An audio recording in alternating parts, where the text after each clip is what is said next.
An Old Woman, written by Arun Kolatkar. His full name was Arun Balkrishna Kolatkar. He was born in 1932 in Maharashtra, India. He was a bilingual poet, wrote in both Marathi language and English language. He won Commonwealth Writers' Prize in 1977 for his collection of poetry Jejuri, which was his first collection of 31 poems published in 1976, and won Sahitya Academy Award in 2005. He died in 2004 due to cancer. The Indicator, A Game of Tiger and Sheep, Kalagoda Poems and Sarpasatra are some of his major works. The poem we have to study is based on a real-life incident of the poet set in the Gandoba temple at Jejuri. There, an old woman tried to earn money from the pilgrims or from the tourists. Our poet's encounter with this woman is presented here.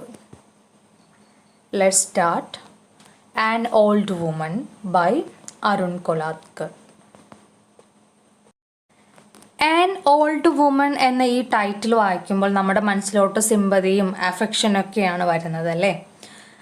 നമ്മൾ introducing പാർട്ടിൽ പറഞ്ഞ പോലെ കവിക്ക് തൻ്റെ ജീവിതത്തിലുണ്ടായ ഒരു real incident ആണ് ഈ കവിതയിലൂടെ ആവിഷ്കരിക്കുന്നത്.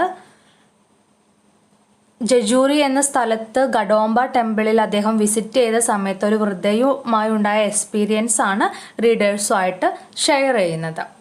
So guys, let's start. Listen. An old woman grabs hold of your sleeve and tags alone. ഒരു ഓൾഡ് വുമൺ നിങ്ങളുടെ സ്ലീവ്സ് ആൻഡ് ടാഗ്സ് പിടിച്ചു വലിക്കും. ഇനി എന്തിനാണ് ആ വൃദ്ധയായ സ്ത്രീ നിങ്ങളുടെ വസ്ത്രം പിടിച്ചു വലിക്കുന്നത്? അവർക്ക് എന്താണ് വേണ്ടതെന്നാണ് അടുത്ത ലൈൻസിൽ കവി പറയുന്നത്. She won't say 50 paise coin. She says she will take you to the horseshoe shrine. അവർക്ക് വേണ്ടത് 50 പൈസ കോയിനാണ്, ഒരു 50 പൈസ നാണയമാണ് അവർക്ക് വേണ്ടത്.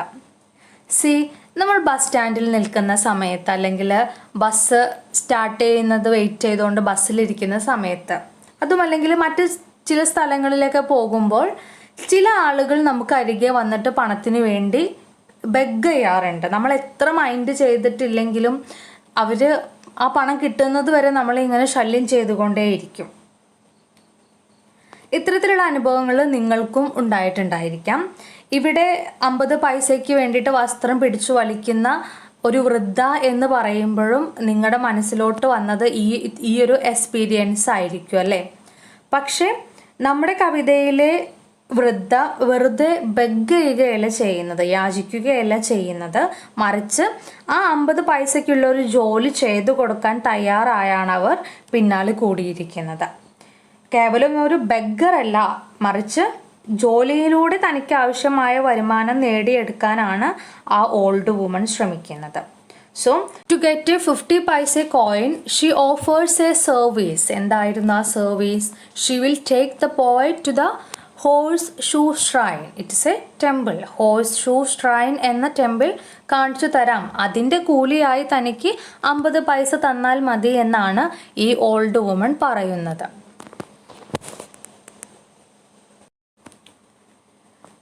You have seen it already. She hobbles along anyway and tightens her grip on your shirt. പക്ഷെ നിങ്ങൾ already horse shoe shrine എന്ന ആ ടെമ്പിൾ വിസിറ്റ് ചെയ്തിട്ടുണ്ടായിരിക്കും. Therefore you have no interest to visit the temple again and you will express your lack of interest. നിങ്ങൾക്കുള്ള indifference, നിങ്ങൾ already ആ temple visit ചെയ്ത കാരണം നിങ്ങൾക്ക് വീണ്ടും ആ ടെമ്പിൾ വിസിറ്റ് ചെയ്യാനുള്ള ഇൻട്രസ്റ്റ് ഇല്ല. അതുകൊണ്ട് തന്നെ നിങ്ങൾക്കുള്ള ഇൻഡിഫറൻസ് നിങ്ങൾ ആ വൃദ്ധയുടെ മുമ്പിൽ എക്സ്പ്രസ് ചെയ്യുകയും ചെയ്യും. എന്നാൽ അവർ നിങ്ങളെ ഒഴിഞ്ഞു മാറാൻ അനുവദിക്കുന്നില്ല. നിങ്ങളുമായി അവർ തർക്കിക്കും. നിങ്ങളുടെ വസ്ത്രത്തിൽ അവൾ മുറുകെ പിടിക്കുകയും വീണ്ടും വീണ്ടും ആ സർവീസ് ആക്സെപ്റ്റ് ചെയ്യാൻ നിങ്ങളെ നിർബന്ധിക്കുകയും ചെയ്യും. നിങ്ങളുടെ താല്പര്യക്കേടൊന്നും അവർ കണക്കിലെടുക്കില്ല. ഇത് കാണിക്കുന്നത് അവർക്ക് ആ പണത്തിന് അത്രയും അത്യാവശ്യമാണ് എന്നതാണ്. ആ പണം നല്ല മാർഗത്തിലൂടെ നേടിയെടുക്കാനാണ് അവർ ശ്രമിക്കുന്നത്. Next lines. She won't let you go. You know how old women are. They stick to you like a burr. She won't let you to go away. Like a burr, she stick to you. Burr means a rough edge or ridge left on an object. ഒരു വസ്തുവിൻ്റെ മേൽ മറ്റൊരു വസ്തു ഒട്ടിപ്പിടിച്ചിരിക്കുന്ന പോലെ. Example കാന്തവും മറ്റൊരു കാന്തവും തമ്മിൽ ആകർഷിച്ചു കഴിഞ്ഞാൽ വേർപെടുത്താൻ ബുദ്ധിമുട്ടാണല്ലേ. അതുപോലെ തന്നെ സിമിലർലി നമ്മുടെ കവിതയിലെ ഈ വൃദ്ധയായ സ്ത്രീയും നിങ്ങളെ പോകാൻ അനുവദിക്കാതെ പിടിച്ചു വയ്ക്കും. അവരുടെ സർവീസ് സ്വീകരിക്കാനായി നിങ്ങളെ ഫോഴ്സ് ചെയ്തുകൊണ്ടേയിരിക്കും. ദെൻ പോയിട്ട് പറയുന്നത് ആ ഓൾഡ് വുമൻ്റെ ഏജ് എത്രയാണെന്ന് തനിക്ക് ഊഹിക്കാൻ കഴിയുമെന്നാണ്.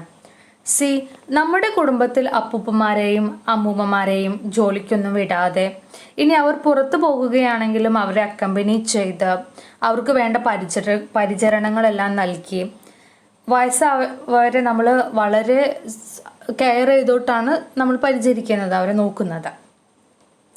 അതേസമയം ഒരുപാട് വൃദ്ധർ ഓൾഡ് ഏജിൽ പോലും അധ്വാനിക്കാനുള്ള പ്രാപ്തി ഇല്ലെങ്കിൽ കൂടിയും ജോലി എടുത്ത് കഷ്ടപ്പെടുന്നവരുണ്ട്, ഭക്ഷണം കിട്ടാത്തവരുണ്ട്, വസ്ത്രം കിട്ടാത്തവരുണ്ട്, ഉറങ്ങാൻ സ്ഥലമില്ലാത്തവരുണ്ട്, വീട്ടിൽ നിന്നും പുറന്തള്ളപ്പെട്ടവർ. ആ ടേം തന്നെ ഞാൻ യൂസ് ചെയ്യുകയാണ്. എക്സാക്ട്ലി ഓൾഡ് ഏജിൽ എത്തിക്കഴിഞ്ഞാൽ വീടുകളിൽ നിന്നും അവർ പുറന്തള്ളപ്പെടുകയാണ് ചെയ്യുന്നത്. പിന്നീട് ജീവിക്കാൻ അവർ കഷ്ടപ്പെടുകയും ചെയ്യുന്നു. അത്തരത്തിൽ സഫർ ചെയ്യുന്ന വൃദ്ധരെയാണ് നമുക്ക് ഈ കവിതയിലെ ഈ ഓൾഡ് വുമണിലൂടെ കാണാൻ കഴിയുന്നത്. സോ ആ ഓൾഡ് വുമൻ്റെ ഏജ് എത്രയാണെന്ന് നമ്മുടെ കവി ഊഹിക്കുകയാണ്.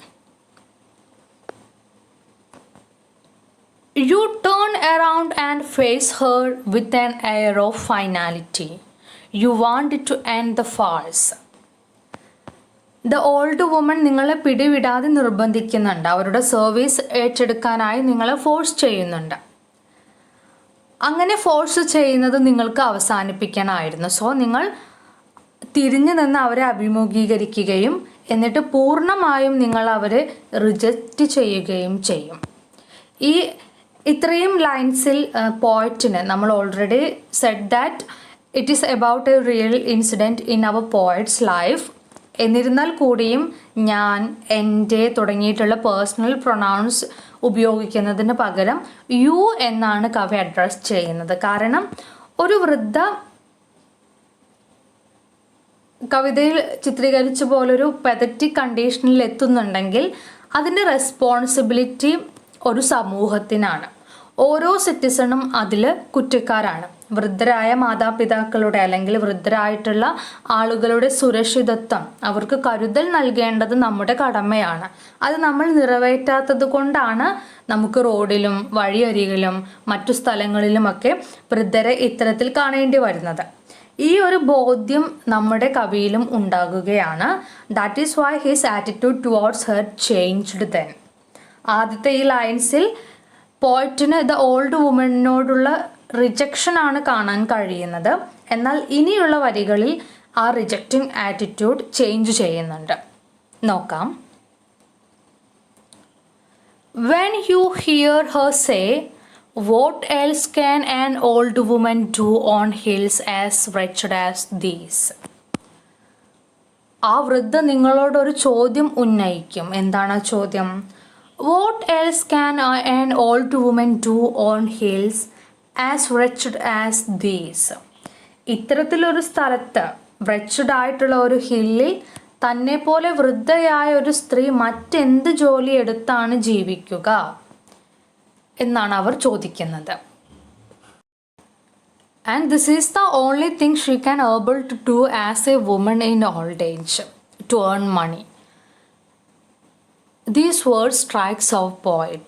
ഈ വാക്കുകൾ നമ്മുടെ പോയറ്റിൽ ആഘാതമുണ്ടാക്കുന്നുണ്ട്. Then you look right at the sky, clear through the bullets hole she has for her eyes. അവരുടെ ആ ചോദ്യത്തിന് നിങ്ങൾക്ക് മൗനം പാലിക്കേണ്ടി വരും. അവിടെ നിങ്ങൾക്ക് ഉത്തരങ്ങളൊന്നും തന്നെ നൽകാനുണ്ടാവില്ല.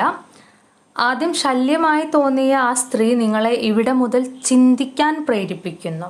അവരുടെ ദയനീയമായ ഈ അവസ്ഥയുടെ കാരണങ്ങളിലേക്ക് പോകുമ്പോൾ ഒരു വിധേന അല്ലെങ്കിൽ മറ്റൊരു വിധേന നമുക്കും അതിൽ പങ്കുണ്ടെന്ന് മനസ്സിലാകും. ഇനി അവരുടെ കണ്ണുകളെ കുറിച്ചിട്ടുള്ള ഡിസ്ക്രിപ്ഷനാണ് കവി നൽകുന്നത്. അവരുടെ കണ്ണുകൾ ബുള്ളറ്റ് ഹോൾസിനെ പോലെ ആയിരിക്കുന്നു എന്നാണ് പറയുന്നത്. അവരുടെ കണ്ണുകൾ അത്രയും കുഴിഞ്ഞാണ് ഇരിക്കുന്നത്. ബുള്ളറ്റ് ഹോൾസുമായിട്ടുള്ള കമ്പാരിസൺ ആണ്, സിമിലിയാണ് ഇവിടെ യൂസ് ചെയ്തിട്ടുള്ളത്. അവർ ജീവിതത്തിൽ സഹിക്കുന്ന പട്ടിണിയും കഷ്ടപ്പാടും അവരെ ക്ഷീണിതയാക്കിയിരിക്കുന്നു എന്നാണ് ഈ ഡിസ്ക്രിപ്ഷനിലൂടെ കവി അവതരിപ്പിക്കുന്നത്.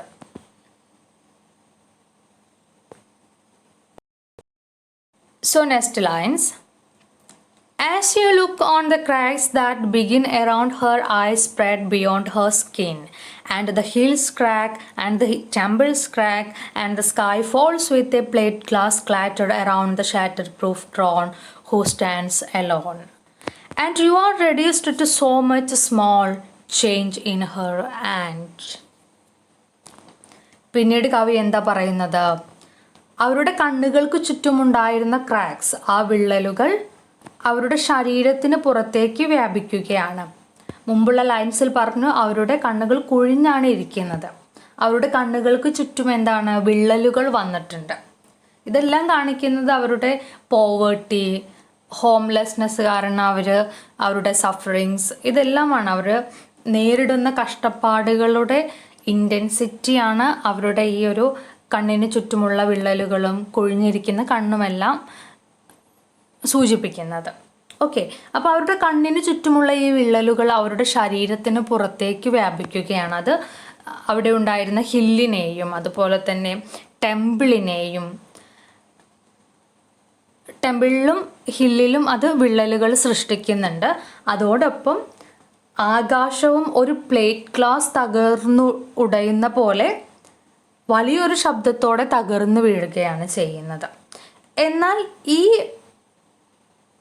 തകർച്ചകളൊന്നും നമ്മുടെ ഓൾഡ് വുമനെ ബാധിക്കുന്നില്ല.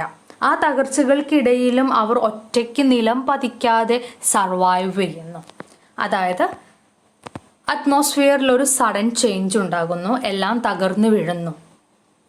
ടെമ്പിൾ, ഹിൽസ്, സ്കൈ എല്ലാം സ്കാറ്റേർഡ് ആകുകയാണ്. ഇത് ഇൻഡിക്കേറ്റ് ചെയ്യുന്നത് ദ ഓൾഡ് വുമൺസ് ലൈഫാണ്. അവരുടെ ജീവിതത്തിൽ പെട്ടെന്ന് ഒരുപാട് തകർച്ചകൾ ഉണ്ടാകുന്നു. കാരണം വയസ്സായിക്കൊണ്ടിരിക്കുകയാണ്. പിന്നീട് ആർക്കും ആവശ്യം ഉണ്ടാവില്ല. അതുവരെ ജീവിച്ച ലൈഫല്ല പിന്നീട് അവർക്ക് ജീവിക്കേണ്ടി വരുന്നത്. പെട്ടെന്നൊരു ദിവസം എല്ലാം മാറി മറിയുകയാണ്. സോ അവരുടെ ജീവിതത്തിൽ ഒരുപാട് തകർച്ചകൾ നേരിടേണ്ടി വന്നെങ്കിലും ആ തകർച്ചകളൊന്നും അവരെ ബാധിക്കുന്നില്ല. അവർ അതിജീവിക്കുന്നു. അതോടൊപ്പം ജീവനത്തിനുള്ളൊരു മാർഗവും അവർ കണ്ടെത്തുന്നുണ്ട്. അധ്വാനത്തിലൂടെ വരുമാനം ഉണ്ടാക്കാൻ അവർ പ്രയത്നിക്കുന്നു. സോ നിന്ദിക്കുന്നതിന് പകരം അവരെ വന്ദിക്കുകയാണ് വേണ്ടതെന്ന് പോയറ്റ് ഇവിടെ തിരിച്ചറിയുകയാണ്. പിന്നീട് കവിക്ക് അവരുടെ മുമ്പിൽ സ്വയം കൊച്ചായ പോലെ, ചെറുതായ പോലെ അനുഭവപ്പെടുകയാണ്. ഈ ഒരു റിയലൈസേഷൻ പോയറ്റിനെ റെഡ്യൂസ് ചെയ്യുകയാണ് ചെയ്യുന്നത്. കാരണം ആ ഒരു സ്ത്രീ, വയസ്സായ വൃദ്ധ എന്നുള്ളത് വേർഡിനെസ് ആണ്. വയസ്സായ ആ ഒരു സ്ത്രീ, ആ ഓൾഡ് വുമൺ ഇത്തരത്തിൽ ഹോംലെസ് ആയതിൽ അല്ലെങ്കിൽ ഇങ്ങനെ സഫർ ചെയ്യുന്നതിനുള്ള കാരണം നമ്മൾ തന്നെയാണ് അല്ലേ? അവരെ സംരക്ഷിക്കേണ്ടത് നമ്മുടെ കടമയാണ്. അല്ലെങ്കിൽ വൃദ്ധരായ ഓരോ മാതാപിതാക്കളെയും സംരക്ഷിക്കേണ്ടത് അവരുടെ മക്കളുടെ കടമയാണ്. അത് നമ്മൾ ചെയ്യാത്തത് കൊണ്ടാണ് വൃദ്ധകൾക്ക് ഇത്തരത്തിൽ കഷ്ടപ്പെടേണ്ടി വരുന്നത്. ആ ഒരു സോഷ്യൽ പ്രോബ്ലമാണ് കവിതയിലൂടെ കവി വായനക്കാരിലേക്ക് എത്തിക്കുന്നത്. Okay, thank you.